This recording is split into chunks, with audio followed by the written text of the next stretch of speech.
Afternoon, Kevin. Guess what time it is? Oh, good news arrived. Reserve Bank time. Our governor has made his decision. And guess what? Rates are staying on hold.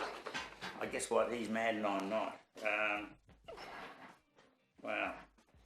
Well, as we said this morning, as we expected, he's certainly done everything to help the country, and I can't believe that he's ignoring the second charter, which is to maintain full employment. Roy Morgan had just finished a big series of underemployment and employment.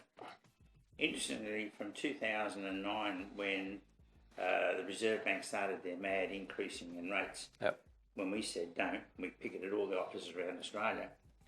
Unemployment then jumped from 6% to now sitting over 10% when you look at underemployment with unemployment. And that's a huge waste of potential of people. And let's see what our eminent economist says here about the unemployed. Well, it doesn't mention there. Continued expansion in employment in the near term. What planet is this guy on? Continued expansion in employment when we have 1.3 million people without a job and wanting a job. This guy has just got to be in plan, cookie land. We said this morning he's a dud and he's a dunce.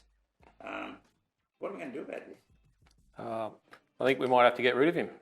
I think we should. What about we get onto our man in Canberra, we get Pat Farmer onto it and see if we can get rid of him. Yeah, that might be the go. Get on the Pat.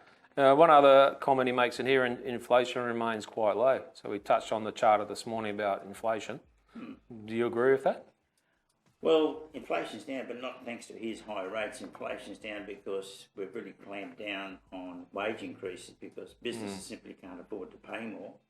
And if you've got a low wage growth, you've got low inflation. And because of consistently low interest rates overseas, we've got what we call imported low inflation. The cost of our goods that are coming in from overseas have gone down and down and down, which have been a deflationary effect on inflation. So all that is no compliments to Stevens. Totally out of his control when he ran high rates, as this chart showed from 2009. That's unemployment, the blue one, shot right up there. And the official figures they've got saying it's been trending at around about 6%. Don't take in the underemployment, which is a false figure. So it's like having capacity in a business and closing down half your business. Only talking about the half the business is working. He makes a couple of comments in here, and it's relevant to our business about financial institutions are in a position to lend for worthwhile purposes, and supervisory measures have strengthened lending standards in the housing market. Well, that's he's referring to APRA there, buyers and APRA. So we're seeing that those strengthening standards are actually reducing the capacity for people to get a loan. And along with that, reducing the capacity to get a loan, but it's reducing the capacity of builders to produce new stock. Because guess what? They know they won't be able to find buyers with finance. Even worse, if you've been approved for funding 12 months ago, 2 years ago, now it's getting near settlement, the banks are walking away from funding you, so you could lose your deposit. It's just crazy land. These guys just don't have any coalface experience. And I checked with 2 federal MPs to see if we could find a white paper that would justify RBA's actions or Reserve Bank actions. There's no white paper, no green paper, no discussion paper. They just charge on into the middle of the market and totally disrupt it. So within the next 12 or 18 months, APRA will be totally discredited, so will the RBA. When we see there's a lack of supply coming through, not in high rise, they're green bananas, no one wants them, but what people do want are ripe bananas, which are townhouses in the right sort of area, low rise in the right sort of area, and they're undersupplied. So the councils in those areas are starting to suffer a lack of DA and BA money coming in, and rents are going to rise, prices are going to boom, and those councils are going to start screaming, not enough money coming through.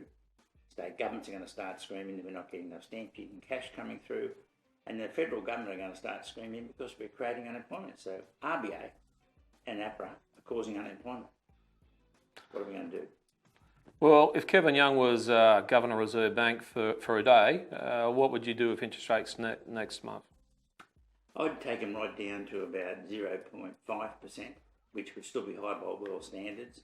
What we'd see is a drop in the Australian dollar, which means that our exports would earn more money for us. It means we'd be realistic and we'd be engaging in the currency war that's going on out there. Currently, the Reserve Bank want to have a halo overhead saying we're not engaged in the currency wars and we're going to sacrifice 1.3 million people to the scrap heap that can't get a job. So that's what I do. But I don't think that's going to happen. So realistically, do you think rates will come down? Historically, they look at bringing them down on Melbourne Cup Day, so November.